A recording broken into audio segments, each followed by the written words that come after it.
Good afternoon, everybody, and welcome to the Wallace Collection's June seminar in the history of collecting, supported by Bonhams. I'm Suzanne Higgett, one of the curators at the Wallace Collection, and I'm delighted to welcome you all, both in the room and online, to this hybrid seminar.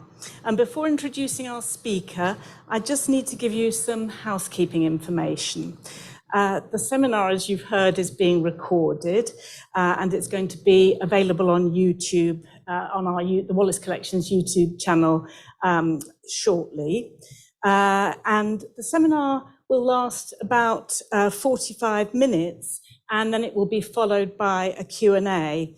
And we'll take questions from the audience in the room and also questions from people who are attending via Zoom. So if you're joining online via Zoom, you can leave your questions and comments in the Q&A box at the bottom of your screen, and they'll be addressed at the end of the seminar during the Q&A. Please note that we're not going to be able to take questions, unfortunately, from attendees who are joining via YouTube. So I'm delighted now to welcome our speaker, Alessia Attanasio, whose subject today is the fortunes of Baroque Neapolitan art in English collections during the Grand Tour, 1680 to 1800. Alessia is a PhD candidate at the University of Birmingham, and the title of her thesis is, I love this, I love the first line of the title of your thesis, From Vesuvius to the Thames, the Fortunes of Baroque Neapolitan Art in English Collections, 1680 to 1900. So a slightly broader date spectrum than the title of her talk this evening. Alessia's had several years' experience of working in museums as an assistant curator and as a museum educator. The institutions she's worked for include the Capodimonte Museum in Naples and the Royal Collection Trust in London. And most recently, Alessia's been undertaking research into Baroque artworks in the Neapolitan collection of Compton Bernie, contributing to the curation of its permanent redisplay, Sensing Naples. As I've already mentioned, if you're attending online via Zoom, please do send in your questions and comments for Alessia through the Q&A. And if you're here in person at the Wallace Collection, you're welcome to join us, Alessia and myself, for a drink at the Mandeville Hotel after the seminar. So now I'm delighted to invite you, Alessia, to present your lecture, The Fortunes of Baroque Neapolitan Art in English Collections during the Grand Tour, 1680 to 1800. Thank you. Thank you, Suzanne. Can you hear me? Is it clear? Okay. Thank you, Suzanne. Thank you, the Wallace Collection, for having me here, and all of you for sharing your time with me, both who is here today and all other people who are listening on Zoom. So today I will be talking about, as Suzanne anticipated, about the history of collecting Baroque Neapolitan art in England between the 1680 and the 1800, but I will be focusing mainly on the first decades of this very unique period, where a considerable number of English collectors and English artists came to visit Italy and came to visit Naples during their Grand Tour. As many of you already know, Italian art and Italian culture played a very particular, a unique role in the British imagination. And this is true already before the fashion of the Grand Tour started in the 17th century. From the Renaissance onwards, in fact, male members of European royal families often visited Italy while traveling for diplomatic and political reasons. As time passed, art and architecture formed an additional reasons for traveling abroad. So those travelers gradually became more interested in visiting Italian cities, Italian museums. We can already start talking about private museums at the time, churches and monuments, taking on a very more complicated and articulated role of grand tourists. So the Grand Tour can be divided into two parts. The first phase started from the late 17th century until the mid 18th century. And during this first period, which you can also call aristocratic Grand Tour, very young Protestant male members of the British elite were sent abroad to complete or to refine their own education, or even just to explore and to experience the world. During this first period, these grand tourists traveled through France or Germany and visited central and north and central Italy, but they really rarely ventured as far as Naples. Naples and the south of Italy was very dangerous, at least this is how they thought at the time. And Naples was considered more like as an extension of the visit to Rome, more than a proper independent destination. Things, however, started changing from the mid-18th century and at least until the first decades of the following century, I would say the 1820s. The Grand Tour slightly changed. So although young aristocrats were still sent abroad, they were also accompanied by artists, architects, but also middle-class men, women, family groups, and also dogs. And it is quite a coincidence that we are here when we have the exhibition of dogs, if you have seen it here, the Wallace. And this is a lovely painting where you see a Cicerone, also this word, which we know now today. It comes from this period. A Cicerone who is pointing the city of Rome to these two ladies, and one of them is in company of her dog. This second phase witnessed a changing profile of travelers. And of course, those travelers, those grand tourists, started to be interested into the countryside. Education was mixed up with pleasure. And the central Italy was not the final destination, but these grand tourists started to venture to the south, to Naples, to Sicily, and later also Greece. They also started to be interested in a different sort of artworks to collect, but not only antiquities, but also contemporary artworks. They were also interested by curiosity for local art, manners, and costumes, which played a significant role in shaping personal, gender, and national identities.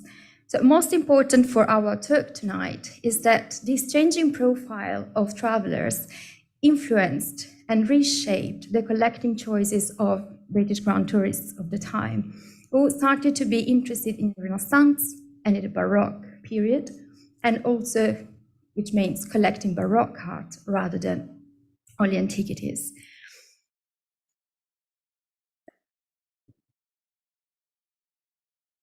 Scholarship, and when we look at the Grand Tour, historians started to be interested into the Grand Tour since the 1950s, and I showed you here a few very earlier publications. The first one by Edward Mead was published in 1914, so it's a very early publication. However, it was only from the 1980s that the Grand Tour became a major focus for research, and from this decade, it also assisted to a series of very interesting exhibitions like Reality and Imagination, which was held in Edinburgh in 1988. And the two editors and curators of the exhibition were Neapolitan art historians, expert on Neapolitan art. Then we have In the Shadow Vesuvius, which was the first real attempt and try to build a bridge between, as you can see, London and Naples, and is dated in 1990. And later, we have Grand Tour, The Lure of Italy in 18th century, which is quite a pillar exhibition, and the catalogue as well is quite interesting with open, very new and modern essays. So what has been missed? Seems like everything is here, but however, by analyzing and studying the scholarship, it emerged a lack of studies on the art collective practices, which didn't concern only antiquities, but also looked at Baroque Neapolitan art. In fact, as we shall see, English GrandTourers not only showed interest in antiquities, but started collecting contemporary art. And when I say contemporary art, I mean Baroque art from the south of Italy, which is still housed in some historical English collections. So my thesis, my research will contribute to scholarship by answering these main questions. Who were the British GrandTourists who came to visit Naples, and why did they choose Naples? Who were the agents and economic interests involved in the movement of artworks from Naples to England? And most importantly, what was the impact of Baroque Neapolitan art on the development of British art and national identity? If we look at Baroque art today in England and in English collections, we might be amazed and surprised of how many pieces are in this country today. However, and unfortunately, many of these collections still need to be, unfortunately, it's a good thing for us as researchers. There are still research, there is still a lot of research, there are still elements which need to be explored and discovered. Also because websites, and this is true, especially when we talk about historical collections, they are not up to date, they're not open and accessible, and this is absolutely normal considering that Naples collections for Naples still need to be explored. So when I started, I realized that the first step to understand how many artworks from Naples are still here today, it was to build a database. So what you can see here is an Excel form for now, and should go. Yeah, so it's a very short video, and I show you all the different paintings. So I'm working on paintings at the moment, sorted by collections. For each of them, I collected all the different information, technical and more practical information, looking at, as you can see in these two cases, these are just still lifes by Giuseppe Ricco, a still life painter from Naples, looking at the acquisition and the provenance detail. And as I'm showing you here, I highlighted a column where it's very evident that these paintings, among other paintings today in Burley House, were collected between 1680 and 1685 by John Cecil. So this database is, I would say, an endless database, because there are still collectors, English collectors today, who are collecting Neapolitan art. And we will talk about this later. So this was definitely the pillar, and this is the starting point, even for us today, to understand what is happening here in this country today. So after this brief introduction to the GrandTour, and more in general to my research today, I will be focusing on these four main questions. So what is Neapolitan Baroque art, and why are we talking about Naples? Who were the British GrandTourists who came to visit Naples, and again, why Naples? And who were the Neapolitan artists that English GrandTourists collected while in Italy? And I will bring up the case of the Salvator Rosa here in the Wallace collection. And how is Neapolitan Baroque art displayed today in England?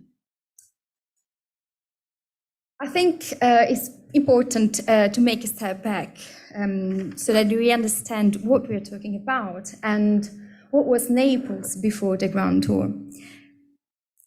In the late 17th century, Naples was not recognized as a leading center for the visual arts, as were Florence during the Renaissance and Venice or Rome later. There was no artist of the stature of Leonardo da Vinci or Titian, Raphael, Tiziano, Michelangelo. And although there are still today hundreds of churches and monuments, Naples was not considered as a center of pilgrimage as it was Rome at the time. Nevertheless, already before the cultural bug of the Grand Tour spread throughout Great Britain, and already before Herculaneum and Pompeii were discovered, Naples was attracting many visitors. And this is true already in the very, very late, early medieval period. In fact, one of the records of travelers visiting Naples date back as early as 1190. When the English ecclesiastic and historian Gervase of Tilbury visited the city in company of some compatriots. So, which were the reasons why these travelers came to visit such a remote area of the country? Well, the northern area of Naples, which is the main city of a bigger region called Campania Felix, already offered, let's see if I can use this, yes, already offered antiquities. As you see here, this is an amphitheater, and this is a later tempera, but believe me, already in the medieval period, visitors came to visit these antique ruins, which are still visible today. And already before Vesuvius decided to be very active in the 18th century, there were already volcanic phenomena in the Campi Flegrei, again in the northern area of Naples, as you can see in this very beautiful engraving. And an element was a mix of legend and true coming from the history. So it was believed that the Latin poet Virgil was buried in Naples, and you can see here at the top of the entrance of the grotto this little monument where Virgil was supposed to be here resting in peace. And although there are no evidence about the presence of his rests in Naples, definitely this helped and encouraged visitors to come to the city. And still in the early 18th century, as showed in this canvas today in Compton Bernie. Also, other elements. In 1634, we assist to an important moment for the city. We have the arrival in Naples of the Farnese collection. Charles became King of Naples as Charles I of Bourbon, and he brought together his incredible collection and inherited by his mom, Elisabetta Farnese, who was the last heir of this very old and powerful family. It was a Roman family, the Farnese family. And there were two cores. On one side, we had the Pinakothek in Parma with old masters, and here instead we have the archaeological core, and he brought everything together for the first time in Naples. And I'm showing you these two colossal sculptures, the Toro Farnese and Hercule Farnese. It was believed Hercule to be the father of the family, according to the legend. The first one, the bull, is the biggest whole piece of marble ever excavated here today. The other one instead is a colossal sculpture of Hercule. And you can see here, I look definitely taller than I am, but I very barely reach Hercules' knees, just to give you an idea about how big these sculptures were. And of course, the arrival of something like this was an extra additional reason for visiting the city. And of course, how not to mention Pompeii. And it was still Charles who was behind the first excavation of Herculaneum in 1738 and Pompeii later in 1748. And you can see here in these, this is an illustration by Fabrice. I don't know if you know this painter, but it was very, very famous at the time in Naples among all the English grand tourists who came to the city. This is one of the 54 illustrations today in Glasgow that Pietro Fabrice realized for Sir William Hamilton, who was the British envoy to Naples. He lived in Naples for 37 years, and he published Campi Flegrei, which is one of the earliest publications on the topic. This one in particular is showing you the excavation of the Temple of Isis in Pompeii.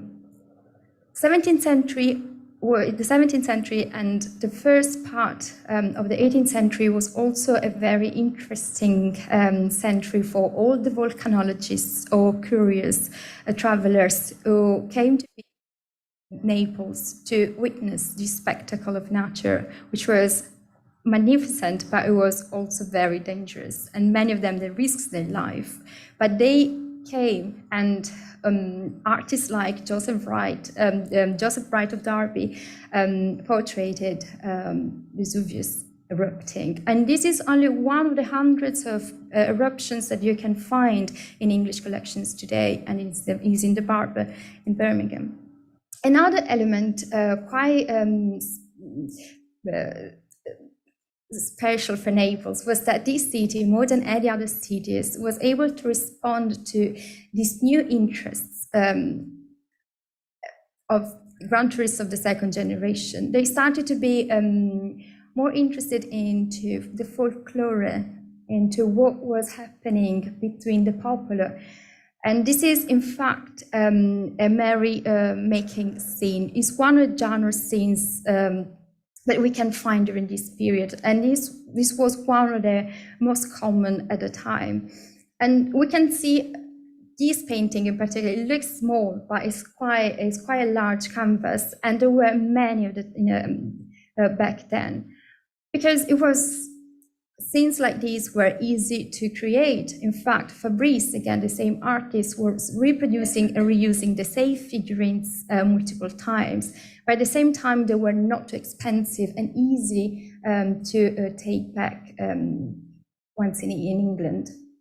And they worked as souvenirs, as postcards, as well as all other views or vedute of the city. So, what are we looking at? Antiquities, the beauty of nature, and we don't have to forget that during the first decades of the 18th century, we also seized to a new interest and to the spread of concepts like sublime, like picturesque, which was an additional reason for visiting the Bay, and to folklorists, to the local manners. But there is something missing. Where is Naples? Where is the art, not of Naples, but where is the art from Naples, from Neapolitan artists? So, a few elements. So today, modern critics agree that the golden age of Neapolitan art coincides with the arrival in the city of Caravaggio, the Maestro Lombardo. He was in Naples twice, in 1606, 1607, and later, just a few months before he died, in 1609, 1610, after he left Malta. In this case, in particular, one of the most incredible commissions that he had when he arrived in the city. The commission was by the Piemonte della Misericordia, and you can read the name here, is a very wealthy, still living today, congregation, confraternity, and they wanted to commission this painting to Caravaggio, and they were able to pay a very incredible sum of money, 400 ducats, which at the time was a very incredible sum. So after Caravaggio arrived, something happened in Naples. We assist to a proper revolution. So there is a new way of studying the light, a new studying the nature, and of studying the gestures drawn from real life. And artists from all around Italy and the Spanish realm came to the city in search of patrons, commissions, and employments, like, for example, Ribera, who was coming from Valencia, Artemisa Gentileschi coming from the north and Rome, and then Matthias Sommer coming from the Netherlands via Rome. So this is quite a powerful slide, I think, because it gives you an idea about what was happening in Naples in 17th century. And it is quite surprising, because what the first English grand tourists found when they arrived in Naples was not a dark, a remote, silent city, but was rather a city in full artistic ferment that contrasted with the prevailing fear of danger that stopped many grand tourists of the time. But who were these travelers? Among the first English grand tourists who came to Italy, most of them, they were very young, but there were also some mature more mature collectors who were certainly aware of publications like this one. This is quite a very essential reading because it's thanks to essays like these that the first GrandTourers as collectors, they knew what to buy, what to purchase. This essay on the theory of painting is the first English writing where you can read an English art theorist, also artist, because you see here he's self-portraiting himself, enumerating the 5 Italian schools of art, also known as maniere or maniere. And he Venice, Milan, Bologna, Florence, and Rome, but he didn't mention Naples. And if you look at the publication, it's dated 1725, so quite late, and Naples was already assisting to his revolution at the time. And publications like these tell us a lot about what GrandTourists collected in Italy. So they were aware that purchasing a picture by a Venetian artist was definitely more valuable than collecting a picture coming from an artist coming from a small village in the south, which was absolutely not considered here. So this is quite interesting because it tells us about not just what were they collecting, but also the fact that they were privileging the most well-known northern schools of art. However, already at the turn of the 17th century, so at least 40, 50 years before this publication, some English GrandTourists, they ventured to Naples. And I will introduce you to 3 of them. The first is a couple. We have the Exeters. On one side, we have John Cecil at the top and his wife, Countess Anne. They visited Italy 3 times. In one of these travels, the Countess, she stayed in England between 1679 and 1700, so very, very early. And when they came to Italy, they collected artworks in each city they visited. So their collection was featuring more than 300 paintings. And we're not just talking about antiquities in terms of sculptures, but contemporary art. And this was a very early period when the GrandTour was basically more like a classic nostalgia than a proper illuminated moment for collecting contemporary art. And in their collection also features still today, which is in the database, which are only 2 which surviving, but at the time they purchased 8 still lifes by him, by Giuseppe Ricco. There is also monumental Triumph of Time by Mattia Preti, which is here at the top. And an impressive number of canvases by Luca Giordano, the leading painter of the time, 11, and I here just selected 1. So how did they develop their collecting choices so early in time? Well, very recent studies conducted by Dr. Hemi Lim in Oxford, they showed that while they were traveling across France, they only purchased a couple of paintings. Everything changed after they arrived in Florence in 1681. So the precedent of their collecting choices and of their also role as very modern collectors can't be found in England, but has to be found in Italy. Why? Because before 1690s, when art galleries and auction houses became increasingly popular in London, English collectors were basically looking at old masters, copy of old masters. We have still lifes, strong player, some landscapes. We can't really talk about history, paintings at the time, and not to mention religious art. In fact, before the 1690s, and for a while still, there was still a very strong Anglican distrust of religious images. And it's not a coincidence if only a few painters were painting religious images in London, and one of them was Italian, Benedetto Gennari Jr., and he was protected by Lord Exeter himself. So Exeter, he was, yes, an illuminated patron, but he had to come to Italy first to really develop a proper decorative scheme for his house, Burghley House, which was just refurbished in that period.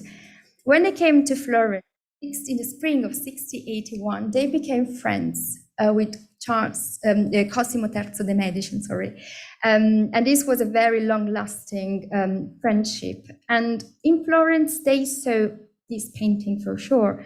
It's a self-portrait by Giordano, dated 1665. Giordano was active at the court in Florence a few years after the Exeters were in the city. And I think that it is in this light that we can explain why a later self-portrait by Luca Giordano, dated 1680, is here in Burghley House. Why, if there was not a connection, one can explain the choice of collecting this self-portrait. In Florence, they also collected other two masterpieces by Giordano that you can see here at the top. And these are very big canvases. They are massive canvases. I had to reduce the dimension, but also just to give you an idea about how complicated it was to transport these paintings.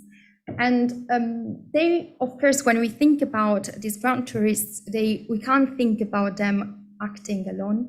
They were acting, they were together with local agents, dealers who were helping them. In this case in particular, they were helped by Giles Ball, who was one of the three brothers who helped them while in Italy. But they were also asking for consuls and for envoys, and in particular George Davis, who was the British consul to Naples, was a very active art dealer for them.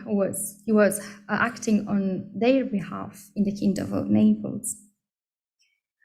A different example instead is the third Earl of Shaftesbury. You can see him here in this portrait. He toured to Italy twice. The first time was just a normal grand tour, we can say.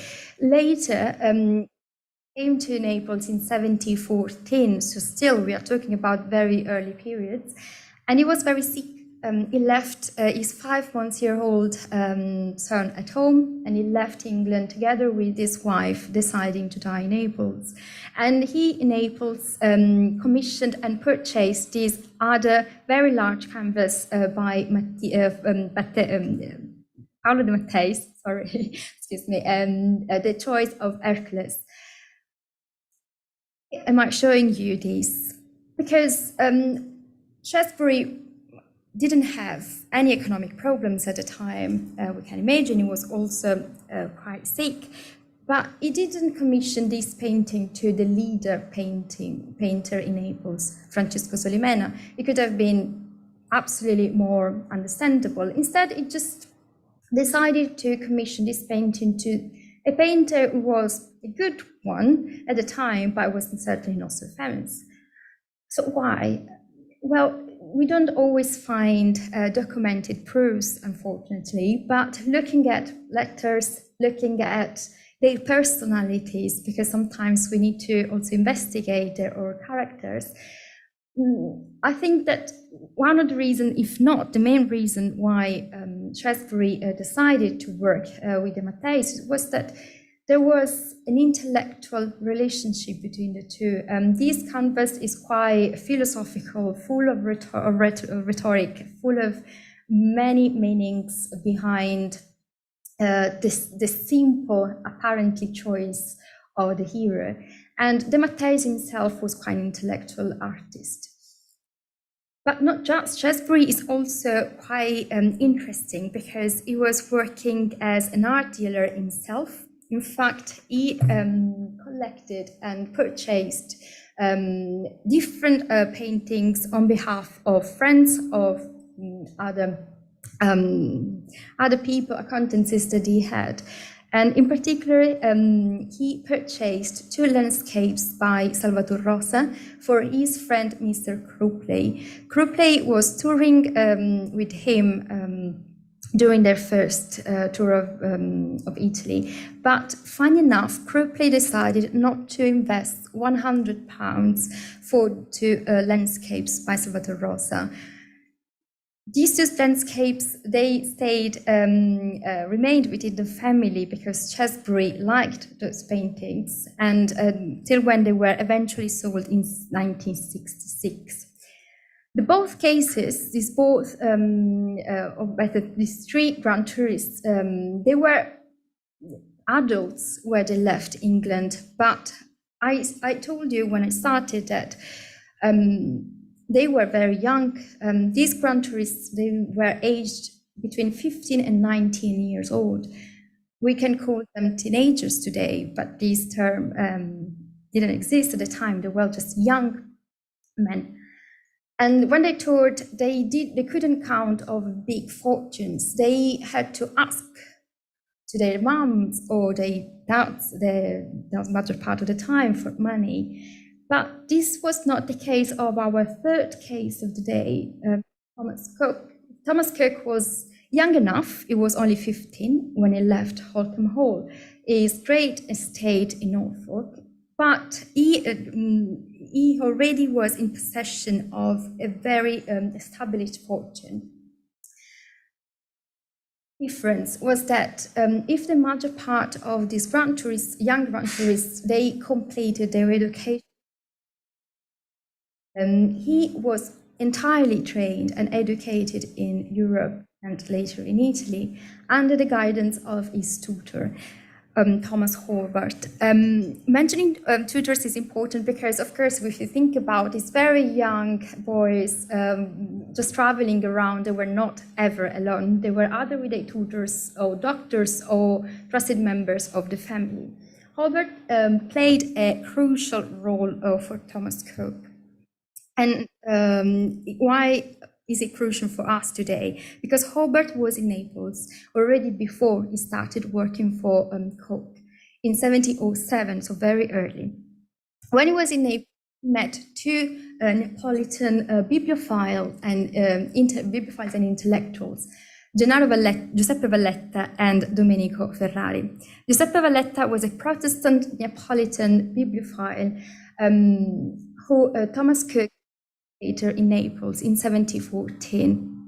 And Valletta's library, because he owned an impressive library in Naples, became one of the main sources of the actual Holkham Library and one of ThomasCook's GrandTour purchases. And the library today is still one of the great libraries, historical libraries of the country, with manuscripts and first books editions. Not just, Domenico Ferrari was another crucial personality for the young ThomasCook. Domenico Ferrari was later called Protestant convert, and this is not a small detail because Hobart was a Protestant as well, and Domenico Ferrari had to leave Italy. He came to England, but not simply England. He came to Holkham, and he became, thanks to Hobart, ThomasCook's first preceptor and later librarian. And something which I find very quite tender is that while looking at some few documents that still survive in Holkham, there is a letter where ThomasCook calls Domenico Ferrari Ser Ferrari Pulcanella. Pulcanella is the old name for Pulcinella, and I bet that you know Pulcinella is one of the most famous Neapolitan masks.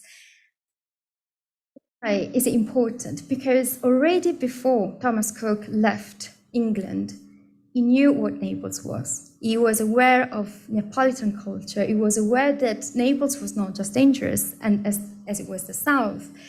And so this is one of the main big differences, because if the Exeters encountered Italy while they were touring the continent and then this country, In the case of ThomasCook, this encounter, this meeting happened already before he left the country. And this is quite unique. And we're also talking about a very early period. So he came to Naples 3 times and he was 15. He knew where to go, he knew who to talk to, and he collected 11 artworks. Today, they survive only 9 in Holkham Hall. And among them, there is this big, I don't know, I'm just realizing that I selected all very large canvases. I should have put the dimensions, but this canvas occupies an entire corridor. And Sebastiano Conca, again, is not one, or was not one of the leading painters of the time. But nevertheless, it chose him. He was very academic if we compare him to other artists of the time. And this is very easily understandable considering that he had a classical education, a quite academic one. In this painting in particular, ThomasCook appears in the center of the canvas as the character of Orpheus, the legendary poet who, through his singing, restored order to the world.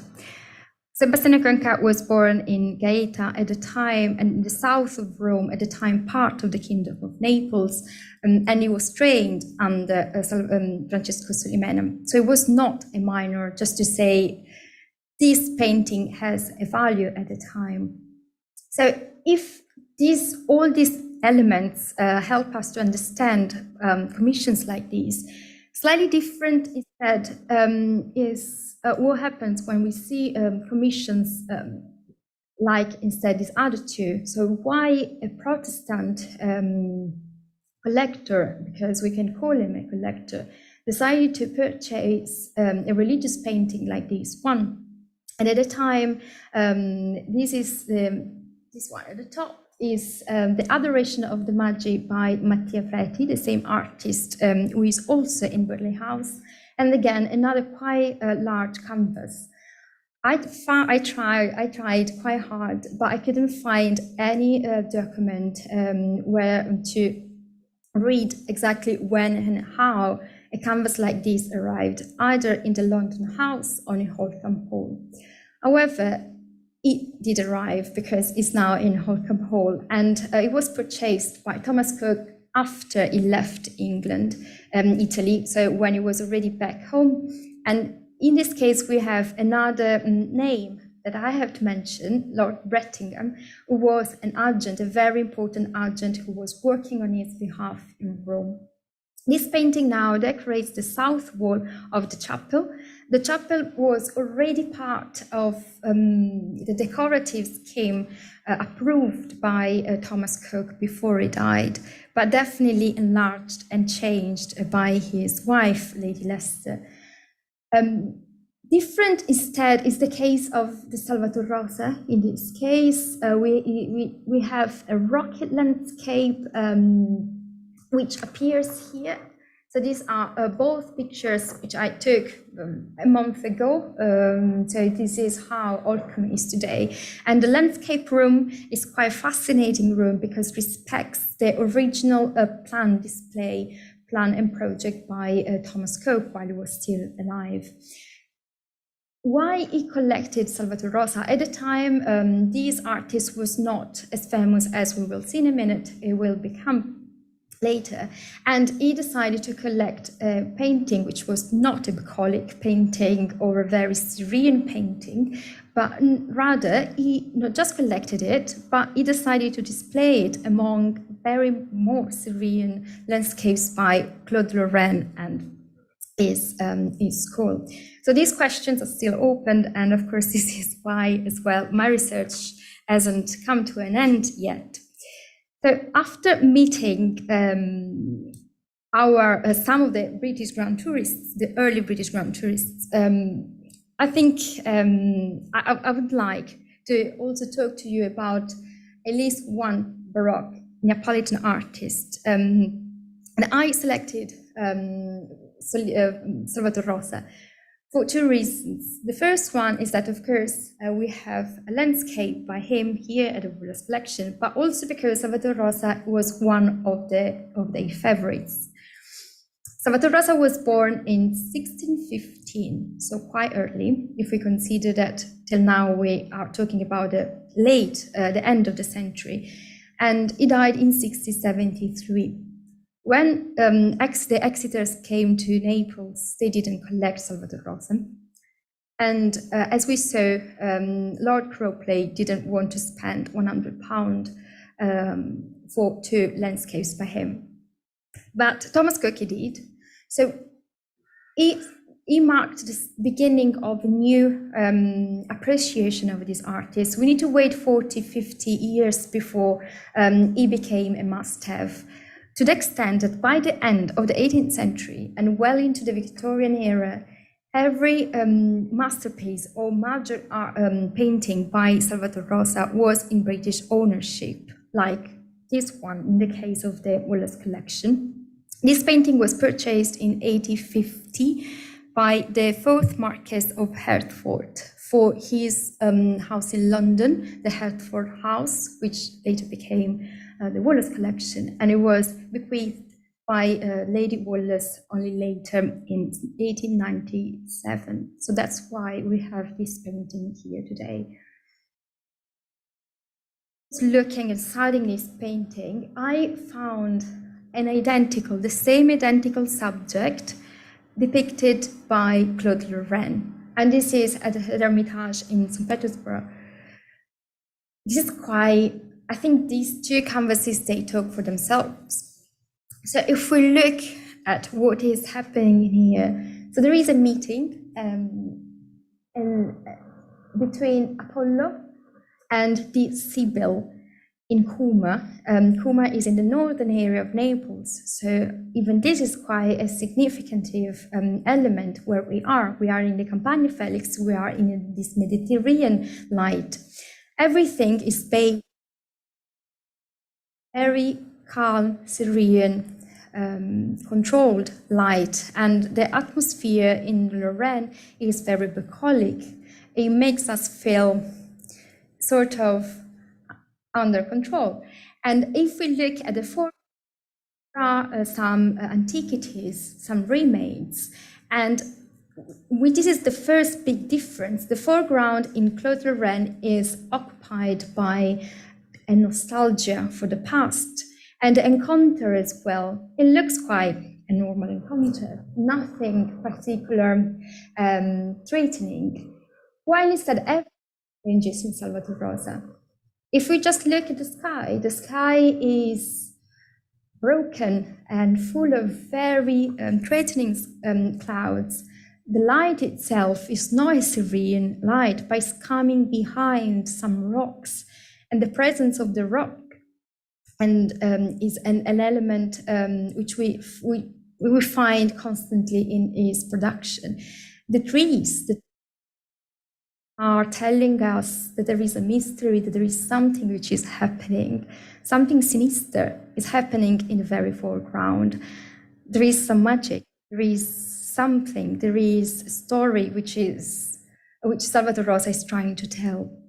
So these two canvases are they are absolutely so easy they help us very easily to see how these artists were absolutely opposite, and not just because one was French and the other was Neapolitan, but because Salvator Rosa is a proto-romantic, I think we can say it, or at least he started to develop a very unique and personal style of landscape, and British artists, they liked it. It can sound surprisingly, because now we all know who Claude Lorraine is, but not many, and I'm talking about all people who I met were aware of who Salvator Rosa was at the time. But why was it so, if not famous, so appreciated by the British collectors at the time? There are two elements. The first one is that by the early decades of the 18th century, we assist to a revolution in manners in England that allowed middle classes to embrace and show sentiments and passions for the first time, as a way also to move away from the more aristocratic view of the world, which is here reflected in Claude Lorrain. And of course, among the results of this revolution, we assist to a new appreciation of the landscape. When we think about the Grand Tour, it was not an easy trip, an easy travel. Grand tourists died while they were crossing the Alps, while they were visiting and crossing the Apennines. It was a very scary experience for these very young men, and it appears very clearly if we read travel accounts or letters of the time. So a painting like this, or more in general, landscapes by Rosa, were more able to remind these grand tourists to what the Grand Tour was deep inside. And instead, Lorrain was more like what the Grand Tour was supposed to be at the same time. So his popularity appears also in British art.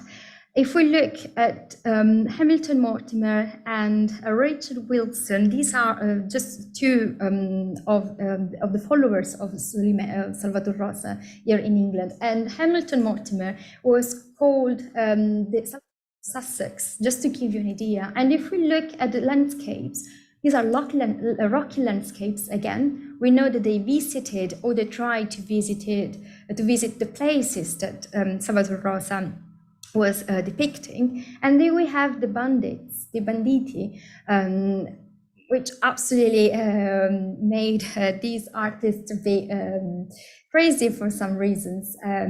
Bandits were everywhere in this period as a sort of legend and myth.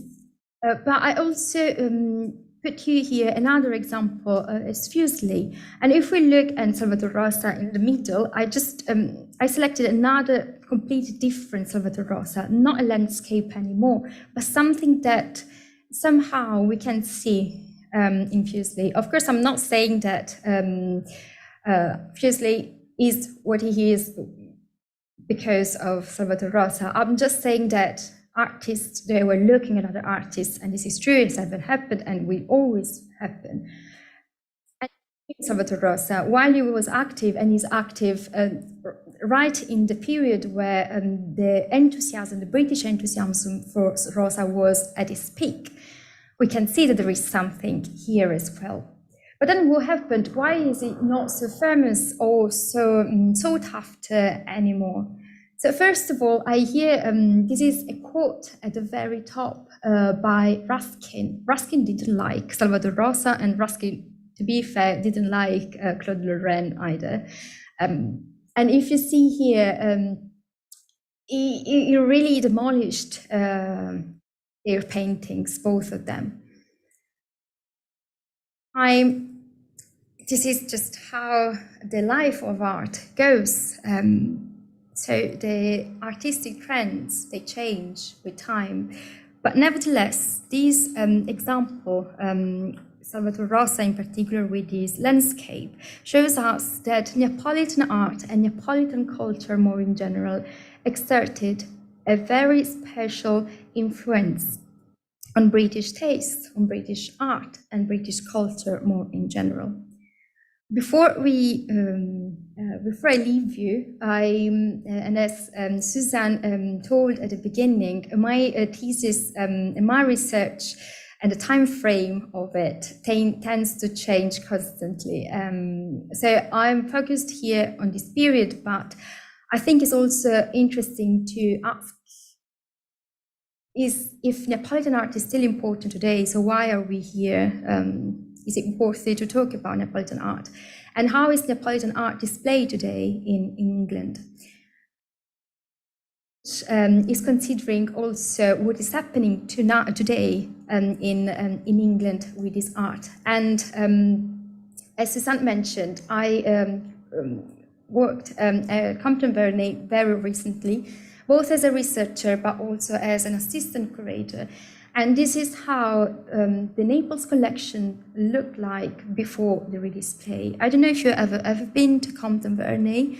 Compton Bernie is a very beautiful place. It's a country house in the south, and it was purchased in 1993 by Peter Morse, an English collector who was fond of Neapolitan art. He purchased hundreds of artworks from Naples, and 55 still survive today in Compton Bernie. And this is, after the National Gallery, the biggest collection of art from Naples in the country, in the UK. So this display never changed since 2004, when Compton first opened to the public. Together with Ulrich, this is and the theme. This is what we instead have today in Compton Bernie, thanks to her project. So it's a way to rethink Naples today. And to be fair, it's one of the very first attempt to a deeper study of Naples, of its art, of the Southern GrandTour, which is often overlooked. And apart from the colors, you can see that the hanging is different, but what is absolutely unique about this exhibition is that it's multisensory and is immersive. We collaborated with the IFF, the International Fragrances and Flavors Organizations. And if you see, I have to use the laser. Here, these two are two flasks. So if you visit Compton Bernie, you can smell Naples. We worked with the IFF selecting 5 paintings, and they were able, together with a research team, to recreate the smell of the sulfurs, the smell of the leather gloves of the 17th century, as well as the fish that you see in some of the landscapes. Not just there is music, there are 2 music stations, and the music here works together, of course, with the paintings. I selected the music personally, and in this case we have Baroque music talking about what was happening at the shores of Posillipo, so the music from the Popolo. On the other side, we have more aristocratic music coming from the Neapolitan salotti of the 17th century. But not just, we also collaborated with contemporary artists. And I'll show you, this is so blurred because it's a very short video, it's only 2 seconds. And here you can see a lava rock, a piece of lava that Aaron McPhee, a blind artist who is set here in London, came to Naples and collected.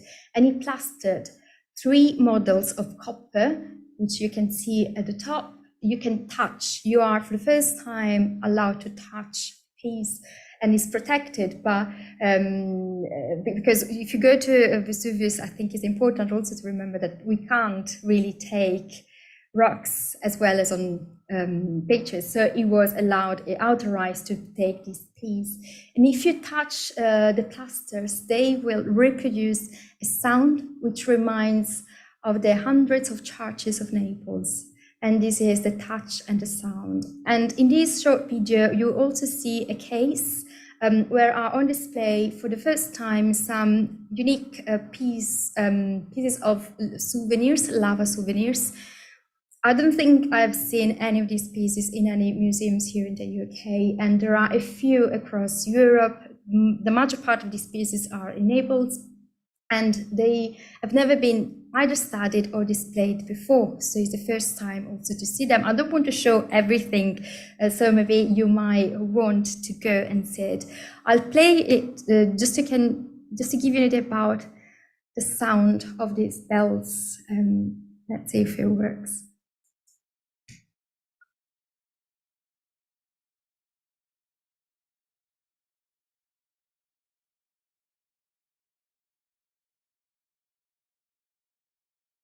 Yeah, these are the pieces. I'm not going into this because we don't have time. But of course, in case, just ask me even later. I'll be happy to talk more about this. So what is happening apart from Compton? Is it Compton the only case? It is not. We have very, very recent cases which I found, which I'm studying at the same time. So we have a very, very recent exhibition. It's the first monographic exhibition on Ribera. we met him a few slides earlier in London. Just in April, I forgot to mention, Sense Naples opened to the public on the 1st of April 2023, so 3 months ago. And April 2023 was quite a lucky month because the National Gallery purchased this canvas by Bernardo Cavellino, a follower of Caravaggio, born, raised, and trained in Naples. And you can definitely see it today if you go to the National Gallery. It is displayed among the Italian Baroque masterpieces. And I just saw it as soon as it was out, quite impressive as well. And we have an ongoing exhibition in Manchester, Rethinking the GrandTour, where the GrandTour is displayed here and studied in a different way as a story of empire and cultural appropriation. Just 3 cases, and together with Compton Bernie, they show that definitely, yes, it's worth it talking about Neapolitan art today, and that yes, English collectors, English curators, but also visitors, they are still looking at Naples, which is unfortunately still very overlooked. So my attempt today was to show you that during the 17th century, GrandTour was a crucial journey, not just for young aristocrats, but also when we talk about national identity, when we talk about collecting choices and modern patrons and collectors. Going to the continent gave the GrandTourists the possibility, the privilege to choose closely artworks which were associated with the magnificence of foreigner courts, and to prove themselves with a new reputation as great patrons of the arts. Not just, but going to Naples and more in general to Italy as well as Europe, to be honest, gave them the possibility also to gather all the new and the latest developments in European art and architecture and take them back to England. The fashion of the GrandTour and this very strong and deep let's say relation with the travel and with Italy started to decline around the 1820s, where GrandTourists became more interested, English GrandTourists more interested into looking at what was happening within their own borders. So there was a time when we can start talking about a British art, more in a sense of a more independent art, as well as national taste and national culture. But of course, going to Naples was, as we saw, quite a challenge. And luckily, a few GrandTourists, they did visit Naples and collect pieces from there. However, it's also important to remember that not all GrandTourists, they came to Italy to collect art. A few of them, especially GrandTourists of the second generation, just came just for the pleasure of travel. And in fact, they were called not GrandTourists anymore, but they were tourists. And today, a word which we are still using. So to really conclude, I hope that really this talk has sparked your interest into the city of Naples, in Neapolitan art and Neapolitan culture, and also shed new light and a new awareness on its presence here in this country. An art, an expression of art, and a very complex culture which has been overlooked for so long. But now there are, and these are just examples that show that something is happening. And I hope also that my thesis will contribute also to demonstrate that art from the South was able to really play an important role in shaping the development of a national identity and a British art. Thank you.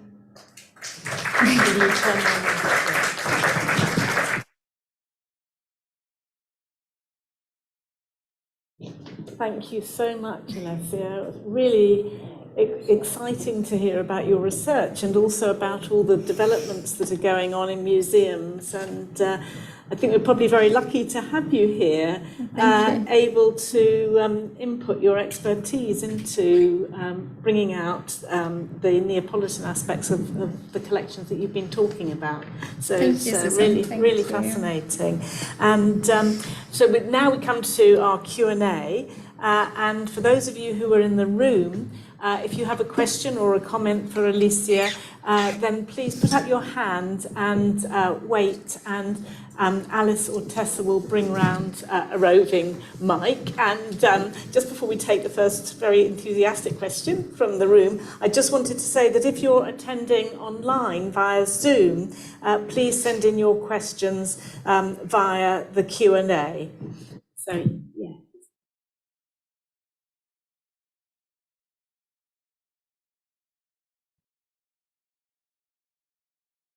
How many people went to Naples, is my question. Well, that's a very difficult question. Thousands and thousands. And especially at some point, there were family groups and there were so many people who just embarked. These grand tours, they could last up to 8-9 years sometimes. A minimum of a couple of months, 3 minimum, but roughly we talk about 2-3 years as an average, 4, as not many were wealthy enough to survive so long abroad. So it depends, but many, definitely more than you can think about. A question at the front here. Just put your hand up and then Tessa will see. Thank you. I believe that in the last 5 years, quite a lot of galleries, very large international galleries, have opened up in Naples. And there's certainly, I've been part of a established group that's gone there specifically to see this kind of art. Why do you think that is?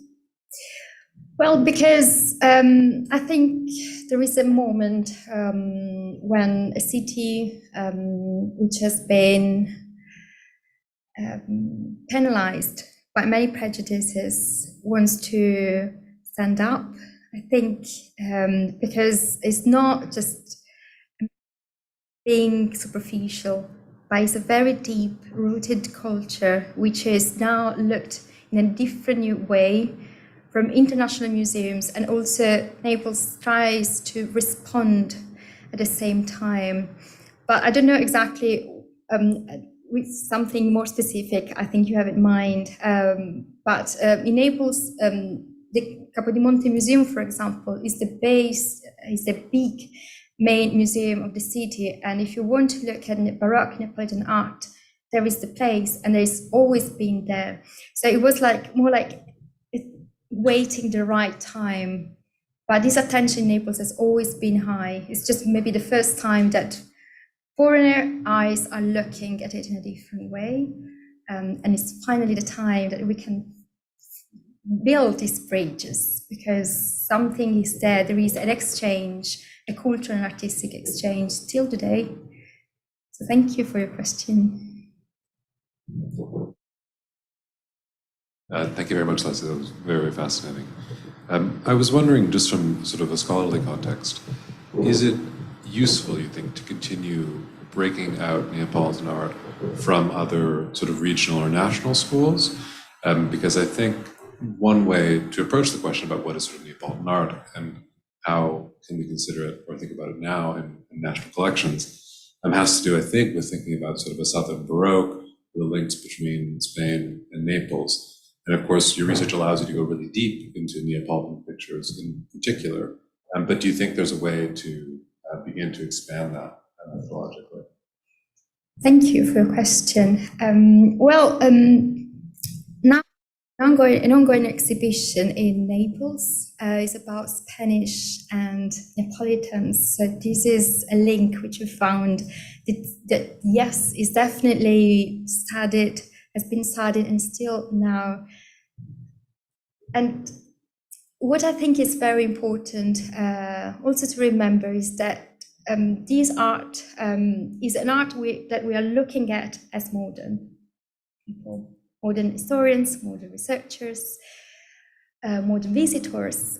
So I think that what is important is to look at not what Naples is today and what Neapolitan art is for Naples today, but looking at it as historians, also how this chain has changed and how all these collections and these historical choices in terms of collecting has made Naples what Naples is today in the eyes of us and our eyes as modern and contemporary.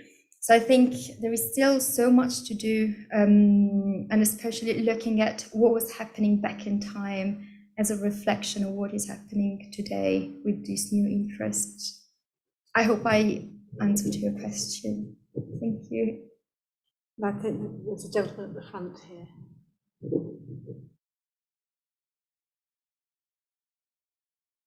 Thank you for the very interesting early example of the Earl of Exeter and his collecting.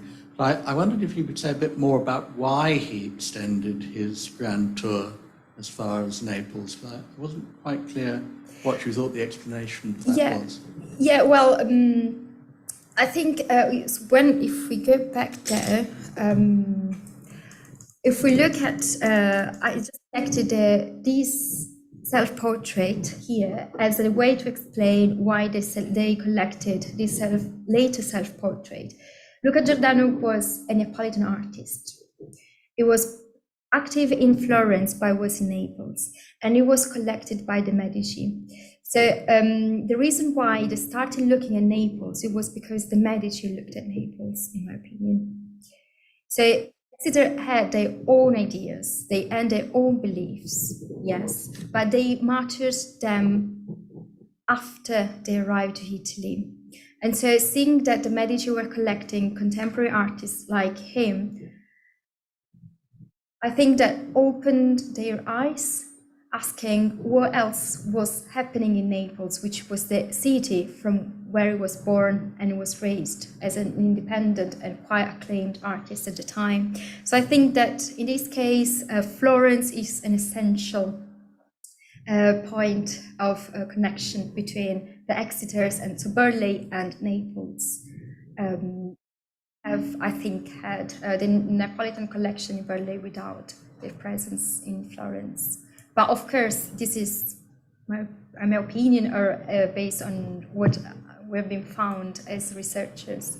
So, yes, I just wondered, as a supplementary to that, when the English, the travel guides published in England start to talk about Naples. Yeah, that's a good question. Well, not so early.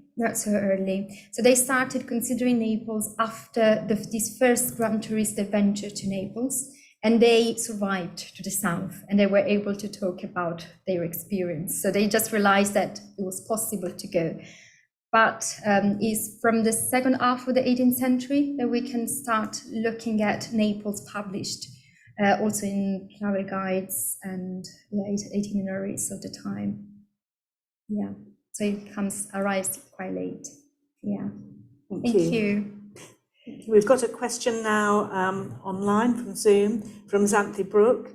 Have you found any interest in collecting from Naples as a result of the British naval links to Naples and Sicily from Admiral Nelson's era onwards through to the 1820s to 30s? Naval officers collecting of art would not have ended up in country houses, but civic institutions, such as the Liverpool Institution, which received 4 Mattia Preti from a syndicate, which included a Royal Naval officer. Well, thank you for the question. That's very specific and detailed. Well, I'm sure that something was happening regarding these specific relations. Naples as a bay, as a harbor, and of course, if we think about these exchanges, they were also political. time, and consuls and envoys, they played a crucial role in these exchanges. So there were political interests also involved. So I don't know specifically about the material plate in Liverpool. I am now focusing on the country houses, but I will. So we will talk about it hopefully soon, as soon as I end up with my research. So thank you. That's I noted it down. So thank you for it. Thanks. Hello, it's just regarding your, you showed the Sebastiano Conca that was bought, is that Holcomb? Yeah. Of ThomasCook. He did paint that in Rome. Those were commissioned and bought in Rome by ThomasCook. Yes, because Cook spent 3 years in Rome. He was 3 times in Naples, but briefly. So he loved Rome. He loved antiquities. In fact, if you visited Holcomb, it's full of sculptures from antiquity. And when we talk about Rome and Naples, yes, they are now considered as very 2 independent cities, but we need to look at what was happening back in time. They went very close to each other, so exchanges were constant. Happening constantly between artists, and many Neapolitans went to Rome, but it didn't mean that they were not Neapolitans anymore. Yeah, absolutely, but it is a painting from Rome from when Conca was working in Rome. Well, that's just the point to make. I mean, there's other things obviously at Holcomb which are Neapolitan. Yeah. In sets that were collected in Naples, but this was collected in Rome. Yeah, as well as one that Luca Giordano was collecting in Florence. When we talk about geography, and I work a lot with geography, we need to be very careful. And so the geography of the time is different for our geography. And also dealers, for example, the dealer, Bal, who helped the Exeters to buying Luca Giordano.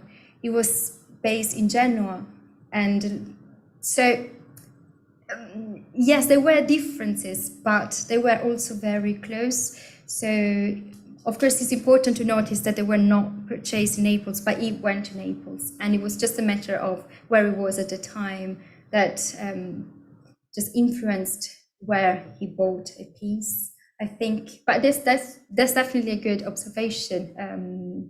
So I'm including all of this, but he still is the Neapolitan artist, I think, at the end.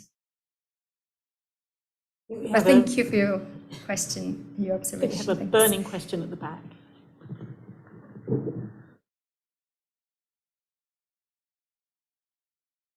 Did any people from England create art in Naples?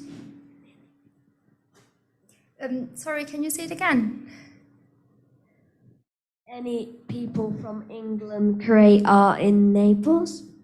Yes, a lot. Yeah, they got inspired, yeah, by Naples, and many of them they just decided to live in Naples forever. So there are lots of English artists who just died in Naples, as Lord Shaftesbury. I'm not saying that Naples is a place where to die, but I'm just saying they were finding themselves at ease with the place. They liked it. Yeah. I think we've probably got time for one more question, if anybody has one. I just wanted to ask about the GrandTourists. So were there sort of GrandTourists from, say, France and Germany also travelling to Italy and collecting? Yes. Yeah. They were French and Germans, not many Spanish, especially at the beginning.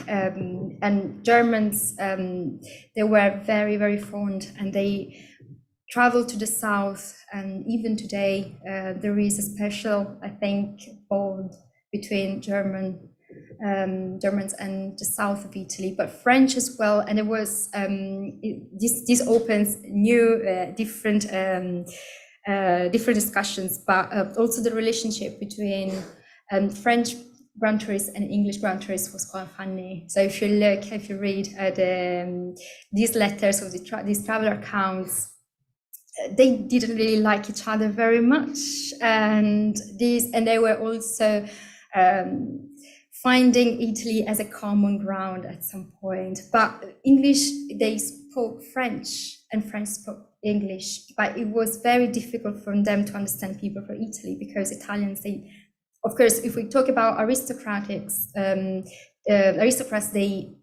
spoke French, not much English. So yes, there were big communities, but they were also working within themselves. So English usually stayed with English, French with French, but they met in Italy, yes, as well. Can I just ask that? So collecting, would sort of French tourists and English tourists, German tourists be vying for the same artist?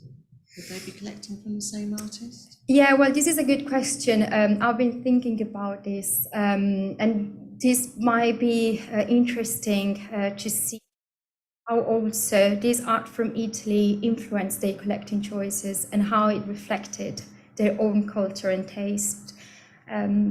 Yes and no. A few, yes, they were must-have at the time, so it was more like a need of having a specific artist more than others.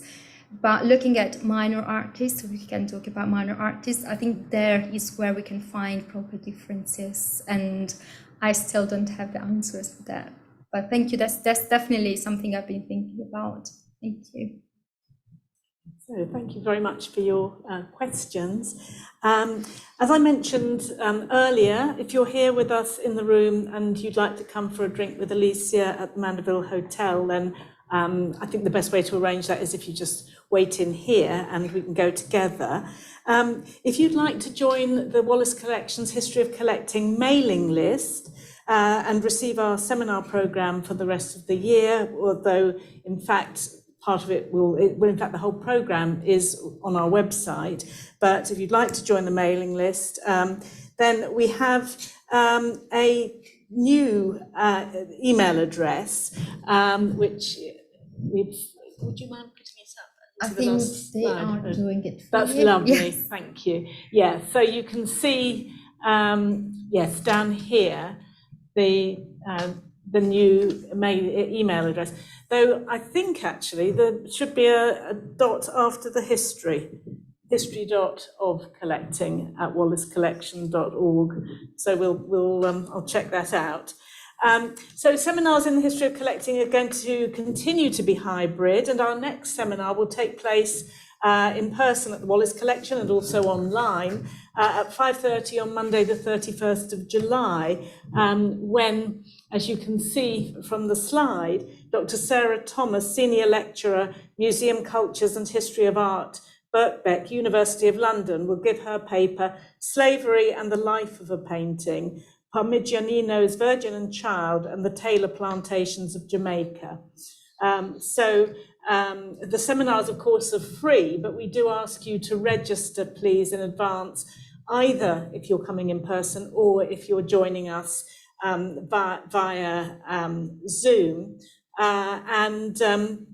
You can register very easily on our website by finding the particular seminar you want to come to and clicking on that, and that takes you to registration. So just remains for me, Alessia, to thank you for a really fascinating and exciting lecture, which stimulated lots of thought and questions, which is fantastic. So on behalf of the Wallace Collection, thank all of you for coming today, either online or in person, and we look forward to seeing you here again for either online or in person for the Wallace Collection, the exhibitions, the seminars and other events. Thank you very much for coming.